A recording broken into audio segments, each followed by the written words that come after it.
عنوان الدقيقتين الثلاثه اللي فاتوا. اهلا يا شباب، عاملين ايه؟ كل سنه وانتم طيبين. ورجعنا تاني تمريره في العمق عند عمرو السيسي، عايز يعمل الوان فري فيها السرعه ما فيهاش الاتقان، تتقطع وترجع لاحمد فتحي. الزمالك وبيراميدز لصالح قبل نادي نص نهائي كاس مصر، والنتيجه الشوط الاول خلصنا 1-0. ده جه من هجمه منظمه وكانت نزلنا الشوط الثاني شمال لليمين، تحس ان لاعيبه الزمالك ما جوش الماتش. بالفعل هو اللي طلع. بيراميدز مطلوب منه لاعب على جبر في الدقيقه 12 من الشوط الاول، ولغايه بيراميدز متعادل في الدقيقه 57 وبتلعب علينا، بتلعب على 1-1 كانت نتيجه لقاء الزمالك كوره وماسكه كوره 11 لقاء اللي بين الفريقين، والدنيا هيصه وعك ال1-1 حتى لو كان لازم فايز النهارده زي ما حضراتكم عارفين. دي مش لعيبه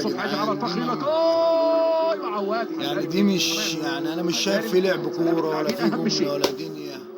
عندنا بيلعب حمزه المسلوسي باك شمال، وما عندناش صانع العاب وما عندناش اي حاجه، والدنيا بايظه والدنيا معكوكه وهقص وحرق الدم. وعندي واحد اسمه عمرو السيسي ده، انا يعني ايه الميزه فيه اللي هو بيعمله في الملعب؟ عمال يجري بيلف حوالين نفسه، يعني هو عمال يلف حوالين نفسه. انا مش شايف منه كره طلعت عدله ولا كره بيلعبها ولا كره بيقطعها. وليه حرقه الدم اللي الواحد فيها دي؟ وليه القرف اللي الواحد فيه ده؟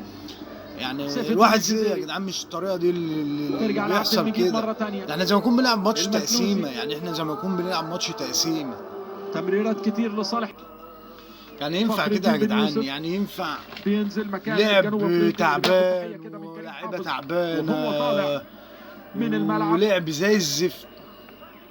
ايه يا جدعان ده؟ يا جدعان ده ايه حرقه الدم وايه القرف وايه العكننه اللي العيال دي بتعكنن علينا يعني؟ بهدفين مقابل هدف. ايه يا جدعان؟ سجلوا الاهداف، طلعوا الناشئين احسن بقى ولا طلعوا اي حد يلعب احسن منه؟ يوسف مسجل هدف امام نادي المقاولون العرب.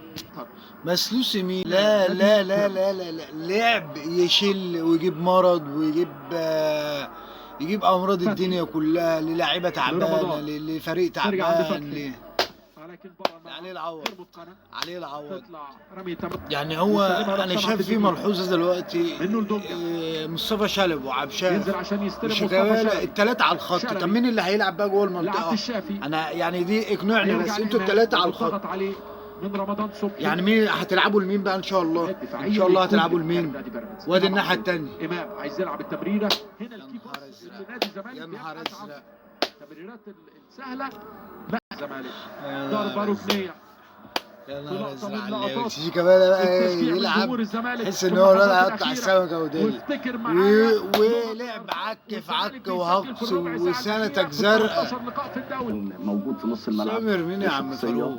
فاروق عفر طريق يقول لي الزمالك مستحوذ. مستحوذ مين يا عم فاروق؟ مستحوذ مين؟ ما تقول كلام يا عم منطقي وكلام يخش العقل يا عم. يا عم قول لنا كلام يخش العقل بقى، ما تضحكوش على العالم بقى، ما تهجصش بقى انت راخر، نضحك على بعض. ولكن الزمالك دخل نفسه. الزمالك ايه بقى مستحوذ ايه؟ فرقه مطرود منها لاعب من الدقيقه 12. تعب 90 دقيقه الفرقه بتلعب عليك كوره، انت ولا عارف تطلع ولا عارف، ولا عندك لعيبه ولا عارف تعمل اي حاجه. يا عم ارحمونا بقى، ارحمونا مش ناقصه، ده احنا بنتعب يوم عن يوم، بتتعبونا والله. هزقوا الواحد ليه يعني؟ ليه يعني يا عم؟ الواحد بعد كده ممكن ما يتفرجش عليك والله ويرتاح. ايه يا عم الخنقه اللي الواحد فيها دي؟ بالظبط.